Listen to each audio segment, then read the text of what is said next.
Student से पिछली video में हमने देखा था कि शेखावाटी यूनिवर्सिटी के सभी रेगुलर स्टूडेंट फर्स्ट सेमेस्टर के लिए 2024 के लिए अपना एग्जाम फॉर्म कैसे किस प्रकार से भर सकते हैं। तो आज की इस वीडियो में हम बात करेंगे कि जो स्टूडेंट शेखावाटी यूनिवर्सिटी से प्राइवेट से यानी कि नॉन कॉलेज से अपना फॉर्म लगाना चाहते हैं फर्स्ट सेमेस्टर के लिए, तो फॉर्म कैसे किस प्रकार से लगा सकते हैं, इसकी कंप्लीट जानकारी आज मैं इस वीडियो में देने वाला हूं। तो यदि आप भी जानना चाहते हैं, आप भी सीखना चाहते हैं, तो आप इस वीडियो में एंड तक आप बने रहिए। तो अब चलते हैं, वीडियो को शुरू करते हैं। तो स्टूडेंट्स, आपको अपना एग्जाम फॉर्म भरने के लिए सबसे पहले तो आपको इस पंडित दीनदयाल उपाध्याय शेखावाटी विश्वविद्यालय के एग्जामिनेशन पोर्टल पर आपको विजिट करना होगा, और इस पोर्टल का जो डायरेक्ट लिंक है इस वीडियो के नीचे डिस्कशन पार्ट में भी आपको मिल जाएगा। वहां से भी क्लिक करके आप इस पोर्टल पर आप विजिट हो सकते हैं। तो आप इस पोर्टल पर आएंगे तो इस तरह से आपके सामने इंटरफेस है वो देखने को मिलेगा। आप नीचे की तरफ आएंगे तो इसमें आपको ऑनलाइन पैनल में काफ़ी सारे यहाँ पर आपको एप्लीकेशन है बटन आपको देखने को मिलेंगे। तो इसमें जो पहला आपको देखने को मिल रहा है स्टूडेंट पैनल 2023, तो इस करके आपको इसी पर क्लिक करना है। क्लिक करेंगे फिर से आपके सामने इस तरह से नेक्स्ट पेज ओपन हो जाएगा। फिर से आपके सामने ऑनलाइन पैनल ही देखने को मिलेगा, लेकिन आपकी बार यहाँ पर देख सकते हैं कि एग्जाम फॉर्म 2023, तो इसका आपको लिंक है वो देखने को मिल गया है। तो आपको इसी पर क्लिक करना है। इसके बाद में कुछ इस तरह से आपके सामने पेज ओपन हो जाएगा। आप नीचे की तरफ आएंगे तो यहाँ पर आपको ओपन कोर्सेज में जिन जिन कोर्सेज के एग्जामिनेशन फॉर्म है वो शुरू किए जा चुके हैं वो यहाँ पर आपके सामने देखने को मिल जाता है। यहाँ पर देख सकते हैं कि बीए के और बीएससी के, बीकॉम के वो यहाँ पर शुरू है वो हो चुके हैं। और फॉर्म भरने की जो स्टार्टिंग डेट है वो यहाँ पर देख सकते हैं कि 27 दिसंबर 2023 से ही शुरू है वो किए गए हैं, यानी कल से ही शुरू हो गए थे। और फॉर्म भरने की जो लास्ट डेट है वो भी यहाँ पर आपको मैं बता देता हूँ। तो यहाँ पर देख सकते हैं फॉर्म भरने की लास्ट डेट है वो 5 जनवरी 2023 से रखी गई है। तो 5 जनवरी 2023 से पहले आपको अपना एग्जामिनेशन फॉर्म आपको कंप्लीटली आपको भर देना है, और अपने एग्जामिनेशन फॉर्म का जो हार्ड कॉपी आपको अपने कॉलेज में जाकर आपको जमा है वो आपको करा देना है। फॉर्म भरने के लिए यहाँ पर आपको क्लिक करना है जो भी आप कोर्सेज के लिए अपना एग्जाम फॉर्म है वो भरना चाहते हैं। जैसे कि मैं यहाँ पर बीए के लिए भरना चाहता हूँ, तो मैं यहाँ पर बीए सेमेस्टर फर्स्ट है वो सिलेक्ट कर लेता हूँ। सेलेक्ट करेंगे तो यहाँ पर आपके सामने कोर्स की डिटेल्स है वो देखने को मिल जाएगी। यहाँ से आपको अपनी कोर्स की जो डिटेल्स है आपको सिलेक्ट करनी है। तो सबसे पहले तो यहाँ पर आपको कोर्स टाइप आप सिलेक्ट करेंगे तो इसमें आपको अंडर ग्रेजुएट यानी कि यूजी का ही देखने को मिलेगा। अभी फिलहाल यूजी के ही शुरू हुए हैं, तो यहाँ पर यही सिलेक्ट है वो कर लेंगे। इसके बाद में यहाँ पर आपको कोर्स का जो नाम है वो सिलेक्ट करना होगा। यहाँ पर देख सकते हैं कि बीए, बीएससी, बीकॉम और भी यहाँ पर आपके सामने कोर्सेज के नाम है वो देखने को मिल रहे हैं। जो भी है वो आप अपने अकॉर्डिंग सेलेक्ट कर लेंगे। जैसे कि मैं यहाँ पर बीए का ही कोर्स है वो सिलेक्ट कर लेता हूँ। इसके बाद में यहाँ पर आपको ईयर सेलेक्ट करना है। यहाँ पर ईयर में देख सकते हैं कि पार्ट है वो देखने को मिल रहा है। तो अभी यहाँ पर फर्स्ट सेमेस्टर के ही शुरू हुए हैं, तो यहाँ पर सेमेस्टर देखने को मिल रहा है। तो मैं इसी के लिए एग्जामिनेशन फॉर्म फिल करके बताने वाला हूँ, तो मैं यही सेलेक्ट कर लेता हूँ। इसके बाद में आपको स्टूडेंट टाइप आपको सिलेक्ट करना होगा। यहाँ पर देख सकते हैं कि रेगुलर है वो नॉन कॉलेजेस की कैटेगरी यहाँ पर आपको देखने को मिल रही है। रेगुलर स्टूडेंट अपना एग्जाम फॉर्म कैसे किस प्रकार से भर सकते हैं इसकी पहले ही कंप्लीट वीडियो बना दी है, चाहे तो आप उस वीडियो को भी देख सकते हैं। उस वीडियो का लिंक इस वीडियो के नीचे डिस्कशन पार्ट में आपको मिल जाएगा। तो आज की इस वीडियो में हम नॉन कॉलेजेस के लिए एग्जामिनेशन फॉर्म फिल करेंगे, तो मैं यहाँ पर नॉन कॉलेजेस ही सिलेक्ट है वो कर लेता हूँ। इसके बाद में आपको कंटिन्यू बटन पर आपको क्लिक करना होगा। क्लिक करेंगे तो यहाँ पर आपके सामने एग्जामिनेशन फॉर्म ओपन हो जाता है। पहले तो यहाँ पर आपकी कोर्स की डिटेल्स देखने को मिल जाएगी, जो आपने पहले वाले स्टेप में अपनी जानकारी है वो सिलेक्ट की है। और यहाँ पर आपको स्टूडेंट की जो डिटेल्स आ गई यहाँ पर आपको देखने को मिल जाती है, और आपको अपनी कैटेगरी भी सिलेक्ट मिल जाएगी जो आपने पहले सिलेक्ट है वो कर ली है। अब यहाँ पर आपको सबसे पहले तो सिलेक्ट करना होगा कि क्या आप इस यूनिवर्सिटी में पहले से इनरोल है, यानी आप फेल स्टूडेंट है और आप पहले भी अपना इस यूनिवर्सिटी में एग्जाम है वो दे चुके हैं। तो यहाँ पर आपको टिक करना होगा और अपने जो इनरोलमेंट नंबर है वो यहाँ पर आपको दर्ज करना होगा।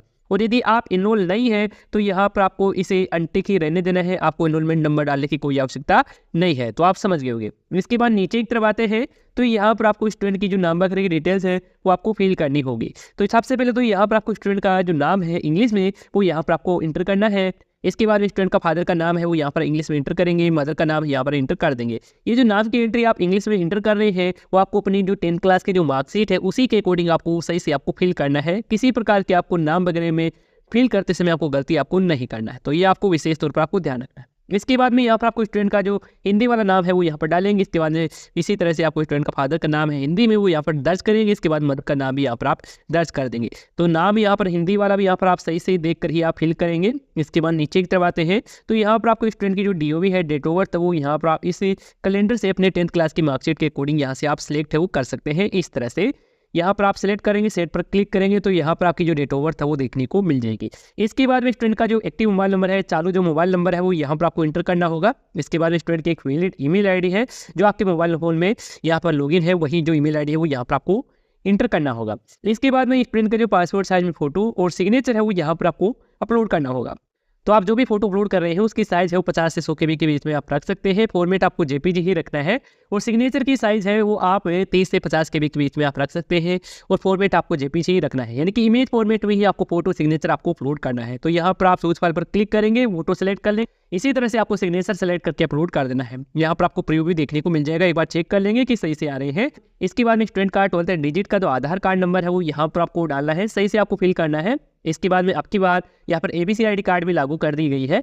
तो यदि आपने ABC ID कार्ड बना रखा है तो यहाँ पर आपको अपने ABC ID कार्ड के नंबर है वो यहाँ पर आपको इंटर करना है। यदि नहीं बना रखा है और आप बनाना चाहते हैं और जानना चाहते हैं कि कैसे किस प्रकार से बनाई जाती है तो इसकी भी कंप्लीट वीडियो है, पहले मैंने बना दी है, तो उस वीडियो का भी लिंक इस वीडियो के नीचे डिस्क्रिप्शन पार्ट में आपको मिल जाएगा। चाहे तो आप उस वीडियो को देखकर अपनी ABC ID क्रिएट कर सकते हैं, बना सकते हैं। तो यहाँ पर अपने ABC ID कार्ड का नंबर डालेंगे, इसके बाद जेंडर का चेंज करेंगे, मेल फीमेल जो भी है वो आप अपने अकॉर्डिंग यहाँ से आप सेलेक्ट कर लेंगे। इसके बाद नीचे की तरफ आएंगे और यहाँ पर आपको कैटेगरी का चेंज करना है। कैटेगरी में देख सकते हैं कि SC ST OBC जनरल जो भी आपकी कैटेगरी है वो यहाँ से आप सिलेक्ट कर लेंगे। इसके बाद में यहाँ पर आपको सब कैटेगरी वो देखने को मिल जाती है। यदि इन कैटेगरी में से आपकी कोई कैटेगरी लागू होती है तो यहाँ पर आप सिलेक्ट कर सकते हैं, नहीं लागू होता है तो आप नॉट एप्लीकेबल देखने को मिल रहा है, इस पर आप क्लिक कर देंगे। इसके बाद में यहाँ पर आपको रिलीजन यानी कि धर्म क्या है, हिंदू मुस्लिम सिख ईसाई जो भी आपका धर्म होता है वो यहाँ पर आप सिलेक्ट कर लेंगे। इसके बाद आपको मीडियम टाइप आपको सिलेक्ट करना है कि आप जो कोर्स कर रहे हैं, जिस कोर्सेज के लिए आप आवेदन कर रहे हैं वो कोर्स है वो इंग्लिश मीडियम से है या फिर हिंदी मीडियम से है, वो यहाँ पर आप सिलेक्ट कर लेंगे। जैसे कि मैं यहाँ पर हिंदी मीडियम में सिलेक्ट कर लेता हूँ। इसके बाद नीचे की तरफ आते हैं तो यहाँ पर आपको कैंडिडेट का जो मेलिंग एड्रेस है यानी कि प्रेजेंट एड्रेस है वो यहाँ पर आपको फिल करना है। यदि आपका प्रेजेंट एड्रेस और परमानेंट एड्रेस सेम है तो यहाँ पर आप परमानेंट एड्रेस की भी जानकारी यहाँ पर आप फिल कर सकते हैं। जैसे कि हाउस नंबर है, अपना विलेज का नाम है, पोस्ट ऑफिस जहाँ लगती है वो यहाँ पर नाम डालेंगे। इसके बाद तहसील है वो यहाँ पर आप डाल लेंगे जो भी आपकी है। इसके बाद में यहाँ पर अपना जो स्टेट है वो आप सिलेक्ट कर लेंगे, जैसे कि मैं यहाँ पर राजस्थान है वो सिलेक्ट कर लेता हूँ। इसके बाद में यहाँ पर आपको डिस्ट्रिक्ट और सिटी का जो नाम है वो देखने को मिल जाएगा, जो भी है वो यहाँ से आप अपने अकॉर्डिंग सेलेक्ट कर लेंगे। इसके बाद में अपने एरिया के हिसाब से पिन कोड है 6 डिजिट का वो यहाँ पर आप इंटर कर देंगे। तो यहाँ पर एड्रेस भी कंप्लीट फिल कर देंगे। इसके बाद नीचे की तरफ आएंगे तो यहाँ पर आपको अपने प्रीवियस ईयर की जो एजुकेशन की डिटेल्स है, जानकारी है वो आपको डालना होगा। तो सबसे पहले तो यहाँ पर आपको अपने 12th क्लास की जानकारी देना है। तो इसमें सबसे पहले तो बोर्ड का चेंज है वो आपको करना है, यानी कि आपने 12th क्लास है वो कौन सी बोर्ड से पासिंग किया है, जैसे कि RBC है, CBSE है या फिर आपने अदर किसी बोर्ड से आपने अपनी 12th क्लास है वो पासिंग कर रखा है, तो आप अपने अकॉर्डिंग यहाँ से आप सेलेक्ट कर सकते हैं। जैसे कि मैं यहाँ पर RBC ही सिलेक्ट कर लेता हूँ।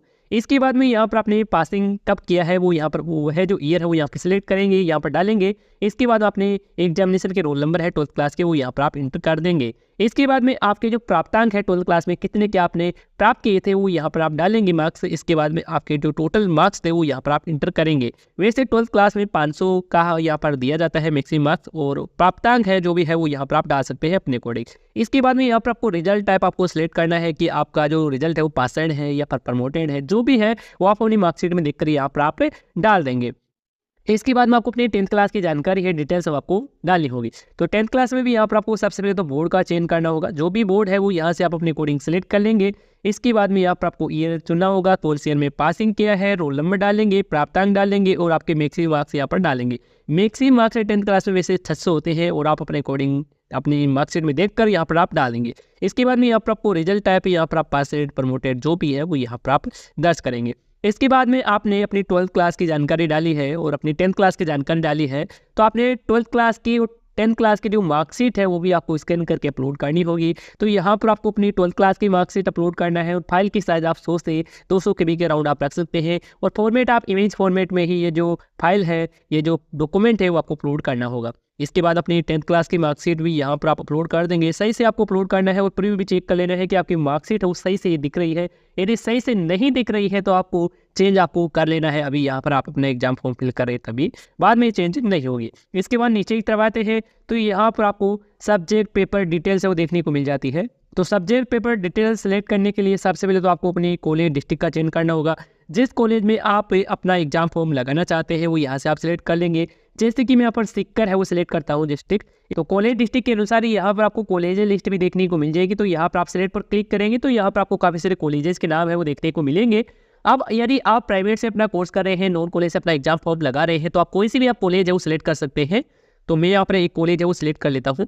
इसके बाद नीचे की तरफ आते हैं तो यहाँ पर आपको सब्जेक्ट वो देखने को मिल रही है। ये जो सब्जेक्ट आपको देखने को मिल रही है ये ऑप्शनल सब्जेक्ट है, इसमें कोई कंपलसरी सब्जेक्ट है वो नहीं है। कंपलसरी सब्जेक्ट आपकी ऑटोमेटिकली यहाँ पर सिलेक्ट है वो हो जाएगी, बाद में आपको बताता हूँ। तो ये मैं यहाँ पर सब्जेक्ट सेलेक्ट करता हूँ, जैसे कि यहाँ पर ज्योग्राफी सेलेक्ट कर लेता हूँ, हिस्ट्री है वो सिलेक्ट कर लेता हूँ और पॉलिटिकल साइंस सेलेक्ट कर लेता हूँ। मैंने यहाँ पर 3 सब्जेक्ट वो सिलेक्ट कर लिया है, आपको भी यहाँ पर 3 सब्जेक्ट का ही चेंज करना है। इसके बाद में आपको एड पेपर का एक बटन देखने को मिल रहा है, इस पर आप क्लिक कर देंगे। जैसे ही आप इस एड पेपर पर क्लिक करेंगे तो यहाँ पर आपके सामने लिस्ट है वो देखने को मिल जाती है। तो यहाँ पर देख सकते हैं कि हमने यहाँ पर कोई भी कंपलसरी सब्जेक्ट वो सिलेक्ट नहीं की थी, लेकिन यहाँ पर देख सकते हैं सब्जेक्ट ऑटोमेटिकली यहाँ पर सिलेक्ट हो चुकी है और ऑप्शनल सब्जेक्ट के जितने भी यहाँ पर पेपर बन रहे थे वो यहाँ पर आप देख सकते हैं।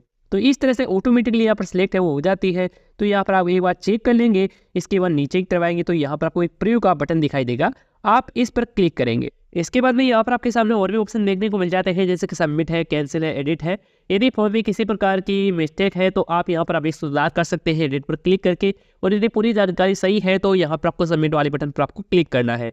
जैसे ही यहाँ पर आप सबमिट वाले बटन पर क्लिक करेंगे तो इस तरह से आपके सामने एक डायलॉग बॉक्स ओपन हो जाएगा। इसमें बताया जा रहा है कि आप फॉर्म को सबमिट करना चाहते हैं, आप श्योर हैं तो यहाँ पर आप ओके बटन पर आप क्लिक कर देंगे। तो इस तरह से आपके सामने पेमेंट डिटेल्स है वो देखने को मिल जाती है। इस पेमेंट डिटेल्स में यहाँ पर आपको एक फॉर्म नंबर, रेफरेंस नंबर मिल रहा है, इसको आपको नोट आपको जरूर कर लेना है, या फिर आपको इस पेमेंट इनवॉइस का ही प्रिंट आउट लेकर अपने मोबाइल फोन में आपको सेव आपको जरूर कर लेना है। तो ये आपको विशेष तौर पर आपको ध्यान रखना है। और यहाँ पर आपको जो भी नाम वगैरह की डिटेल्स आपको ना आपने जो भी फिल की है वो एक बार चेक कर लेना है। यहाँ पर अपनी कंप्लीट जानकारी चेक कर लेंगे, इसके बाद में ही आपको पेमेंट आपको करना है। और यदि आप डायरेक्ट पेमेंट कर देते हैं तो ये डिटेल्स बाद में यहाँ पर चेंज है वो नहीं होगी। तो ये चीज़ भी आपको ध्यान रखना है। इसके बाद नीचे की तरफ आते हैं। इसके बाद में आप नीचे की तरफ आते हैं तो यहाँ पर आपको एग्जामिनेशन फॉर्म की जो फीस की डिटेल्स है, जानकारी है वो देखने को मिल जाती है। यहाँ पर आप टोटल अमाउंट में देख सकते हैं कि आपकी एग्जाम फीस कितनी क्या लग रही है, और यहाँ पर आपको पेमेंट गेटवे वो देखने को मिल जाता है। अभी फिलहाल इसमें एक ही पेमेंट गेटवे है तो ऑलरेडी यहाँ पर सिलेक्ट है। इसके बाद में यदि आप इसी पेमेंट गेटवे से पेमेंट करना चाहते हैं तो आपको पे फीस बटन पर आपको क्लिक करना होगा। इसके बाद फिर से आपके सामने पेमेंट की डिटेल्स है वो जानकारी है वो देखने को मिल जाएगी, तो आप कन्फर्म करेंगे, इसके बाद प्रोसीड पर क्लिक करेंगे। इसके बाद में इस तरह से आपके सामने बिल्डेक्स का पेमेंट गेटवे वो देखने को मिल जाता है। इस पेमेंट गेटवे में यहाँ पर देख सकते हैं credit card, debit card, internet banking, QR और यूपीआई से आप पेमेंट वो कर सकते हैं। जो भी आपके पास से अवेलेबल होता है उससे आप पेमेंट करेंगे। जैसे कि मैं यहाँ पर इसमें से डेबिट कार्ड वाला जो ऑप्शन है वो यहाँ से सिलेक्ट कर लेता हूँ। सिलेक्ट करेंगे, इसके बाद में अपने डेबिट कार्ड का जो नंबर है वो यहाँ पर आप इंटर करेंगे। इसके बाद अपने डेबिट कार्ड की जो एक्सपायर डेट है, जिसमें मंथ है और ईयर है, वो यहाँ पर आपको सही से फिल कर देना है। और अपने डेबिट कार्ड की बैक साइड में जो सीरियल नंबर दिया होता है वह जो नंबर है वो यहाँ पर आप इंटर करेंगे। इंटर कर देंगे, इसके बाद नीचे की तरफ आएंगे और यहाँ पर आपको कार्ड होल्डर का जो नाम है वो यहाँ पर आप इंटर करेंगे सही से। इसके बाद मेक पेमेंट पर क्लिक कर देंगे। जैसे आप मेक पेमेंट पर क्लिक करेंगे तो आपके डेबिट कार्ड से कनेक्टेड बैंक से मोबाइल पर एक ओटीपी आएगा, ओटीपी डाल देंगे। इसके बाद में आपका पेमेंट है वो सक्सेसफुली हो जाएगा। जैसे आपका पेमेंट है वो सक्सेसफुली हो जाता है, इसके बाद में आपके सामने एग्जाम फॉर्म की जो फाइनल जो प्रिंट आउट है वो देखने को मिल जाएगा। आप अपने एग्जाम फॉर्म का फाइनल प्रिंट आउट है वो निकलवा लेंगे। इसके बाद में आपको उसके साथ आवश्यक दस्तावेज भी आपको अटैच आपको करना होगा। तो आवश्यक दस्तावेज में आपकी जो आधार कार्ड की फोटोकॉपी है, एबीसी आईडी कार्ड की फोटोकॉपी है, आपकी 10th और 12th क्लास की जो मार्कशीट की फोटोकॉपी है, और यदि कॉलेज के द्वारा आपका कास्ट सर्टिफिकेट, बोनाफाइड सर्टिफिकेट भी मांग की जाती है तो ये जो सर्टिफिकेट है इनकी भी फोटोकॉपी करा कर आपको अपनी कॉलेज में जाकर आपको जमा है वो आपको करा देना है। तो इस तरह से आप अपना जो एग्जाम फॉर्म है अपने मोबाइल फ़ोन के द्वारा भर सकते हैं, अपने द्वारा भर सकते हैं। और यदि आपको इस फॉर्म को भरने में किसी प्रकार की समस्या देखने को मिलती है, किसी प्रकार का एरर देखने को मिलता है, तो आप हमें कमेंट करके बता सकते हैं। तो इस वीडियो में अभी के लिए इतना ही, और यदि आपको इसी से रिलेटेड कोई सवाल है, सुझाव है, तो आप हमें कमेंट में बता सकते हैं। धन्यवाद दोस्तों।